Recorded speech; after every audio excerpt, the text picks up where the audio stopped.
what did you like about your Denver game to finish that swing there?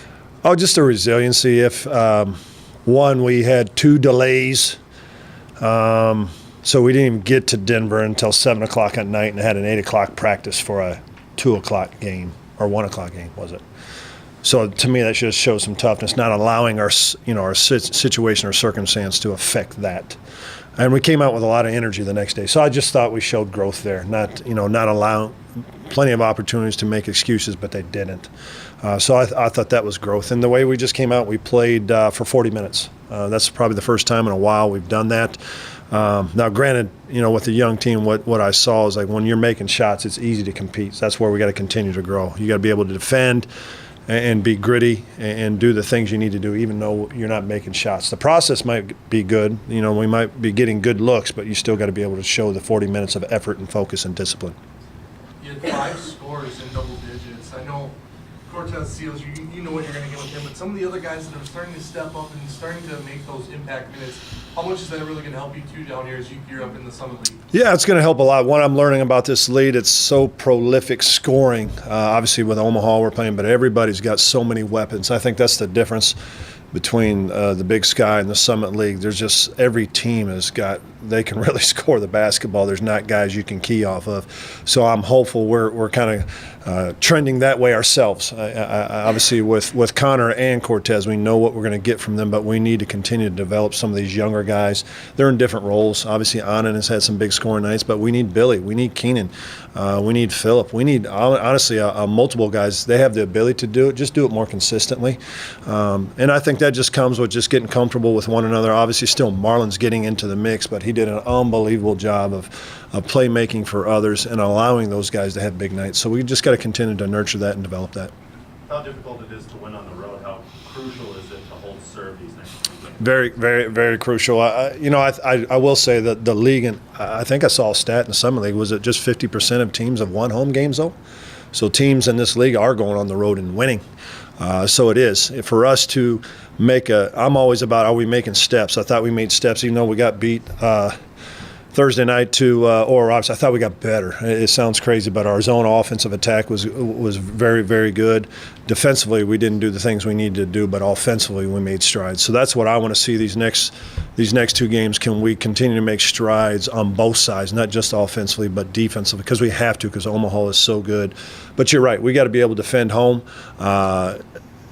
This league is, as I mentioned, it's an older league, 1, but 2, unlike the Big Sky, you'd have a couple teams in the Big Sky where you could play just average or have an off night offensively especially and still find ways to win. It's not happening in the Summit League. The teams are too good, 1, they're too high level offensively, so we got to be able to defend, but we got to take care of home. I think if you ever want to compete, it's hard to give. Then you're always putting yourself in a situation where you got to find ways to win on the road, and that is tough. But especially with us, because it is a new league, everything's new to us. We're not familiar with the travel to the opponent. So 3 games in a row at home, but all 3 games we got to hard. We got to compete for 40, and we got to find ways to. Just to really put ourselves in position to be in a game in the last 4 minutes. What is it about Omaha that presents the biggest challenge to you? Pick your poison, really. They have extremely talented guards. They shot making. I've never seen shot making at such a high level. I've watched all their last 4 games, and teams have defended them well, but they have guys who can make contested shots.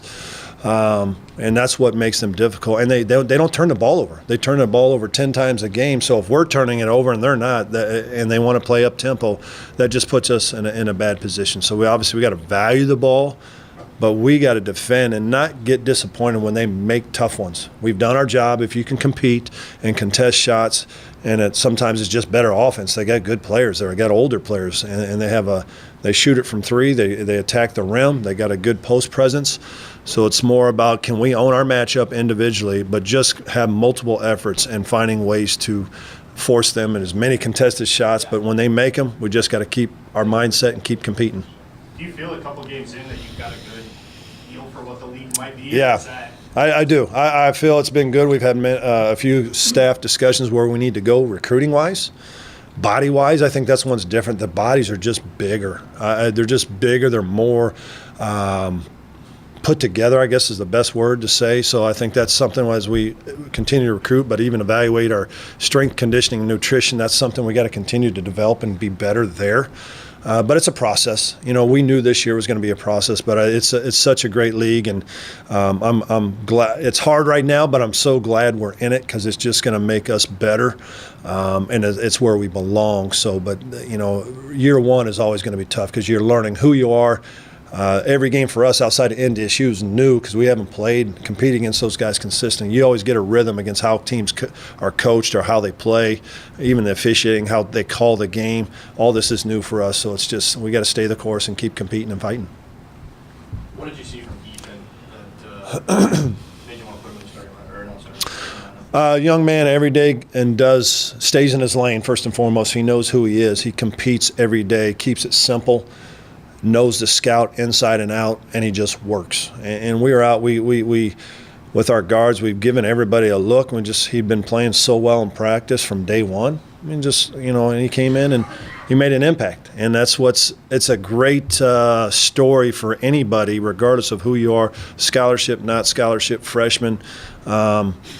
A kid who's a late bloomer. I just think it just shows you that if you come every day to work and you're dialed in at getting better, and you're never too high, you're never too low, but you stay in your lane. And what we need you to do, a big thing, what we need you to do for a role and be a star in that role, good things are going to happen for you. So, he's got great size to him, great strength, really shoots the basketball and can defend. So that's what we need defensively. We just need a bigger guard who can defend, and he's shown he can do that.